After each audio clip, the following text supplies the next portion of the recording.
For this assessment, I selected a central business district, and it functions kind of as a shopping center. The space includes restaurants, banks, offices, and retail stores, and serves kind of as a social hub for the community. So, using a 3D framework, the designation of this space is entertainment and shopping. In terms of definition, the space is a shared commercial center. Multiple businesses are present, but there's no clearly identifiable owner. The front boundary runs along Highway 2100, and the rear and sides are bordered by wooded areas and curbs, while the other side is bordered by landscaping or shrubbery. While signage is present, ownership and behavioral expectations are less clearly defined at the rear of this space. From a design standpoint, the space is well suited for human activity. The lanes are wide, and traffic calming measures such as speed bumps are present. And the community's use creates a strong sense of informal ownership and natural surveillance. One of the strongest elements for crime prevention through environmental design is sightlines across the main parking lot areas and storefronts. Visibility is mainly clear, it's mainly unobstructed. Long sight lines allow patrons and employees and passing vehicles to observe activity naturally. There's only a few trees and the landscaping that kind of breaks the sight line. From the street all the way to the entire space, you can see everything pretty much.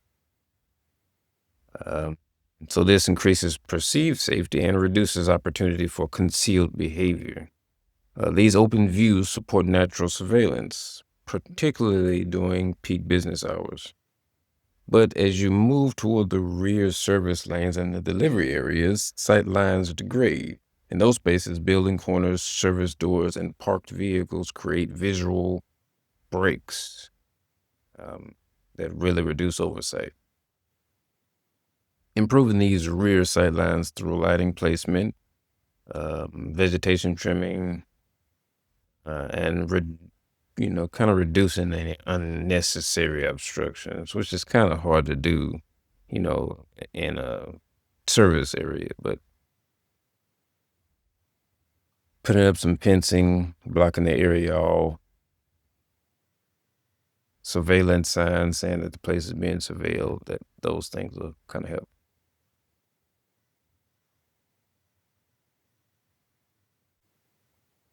Lighting throughout the primary area is consistent, is well placed, especially at nighttime. Storefront lighting, parking lot lights, and roadway illumination contribute to a strong sense of safety in the early morning and the night hours. However, lighting can become sparse behind the building. There are a lot of lights in the back.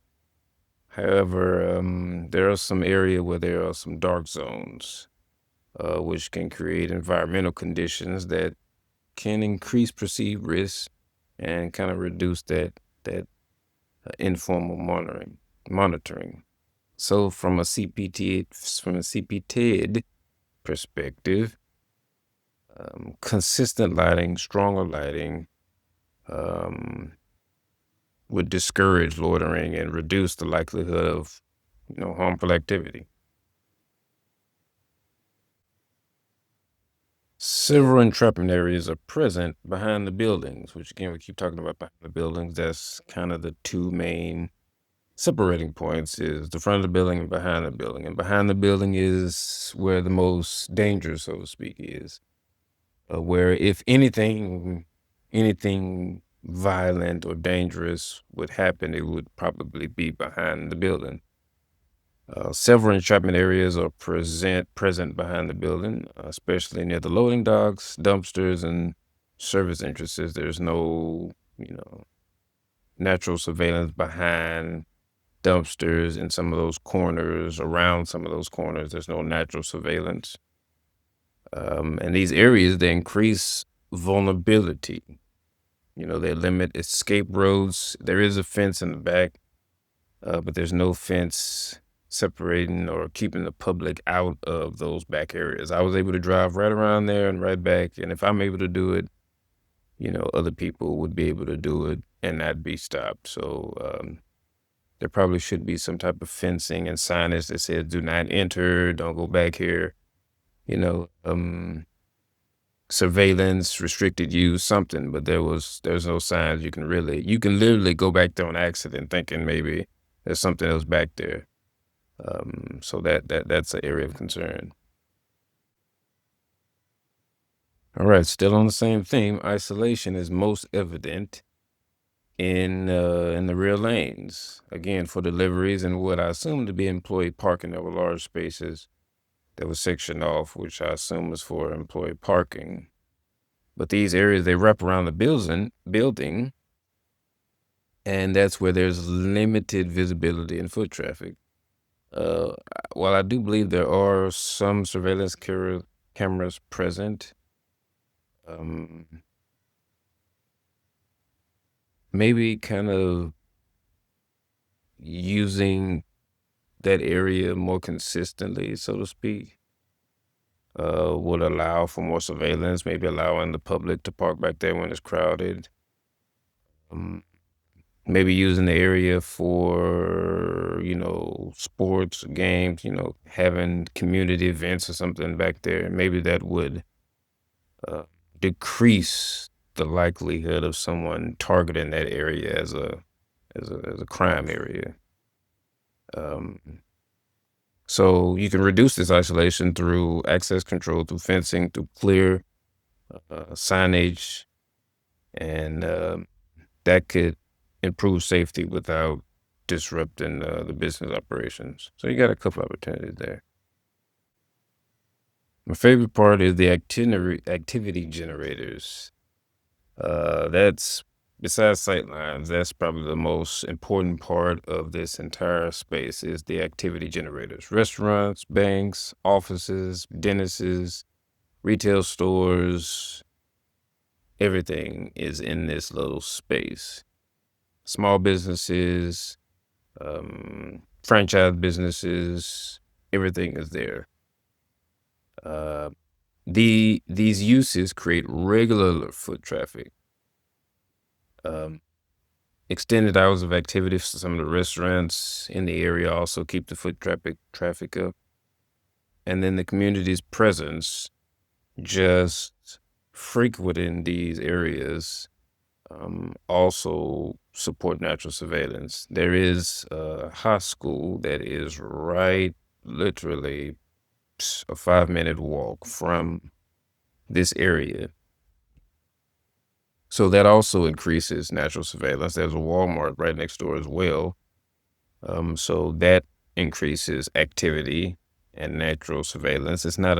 Those areas and spaces are not a part of this space, but because they are adjacent, they contribute to the foot traffic because there's a school. When school is in, got a lot of activity. When school lets out, any school activity, there's a lot of traffic, a lot of families, a lot of kids, a lot of businesses, business owners, law enforcement all come through this area all for the same purpose, which is to protect the area, to work in the area, to live in the area, to raise family in the area. So this is by far the strongest aspect of this area.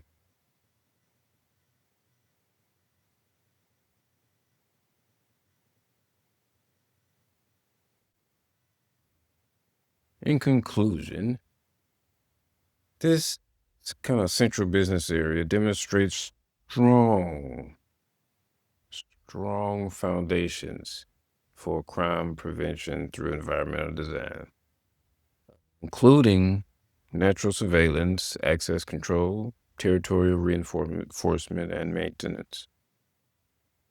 The primary vulnerabilities lie in the rear of the house areas where there's isolation, limited lighting, and really unclear designation.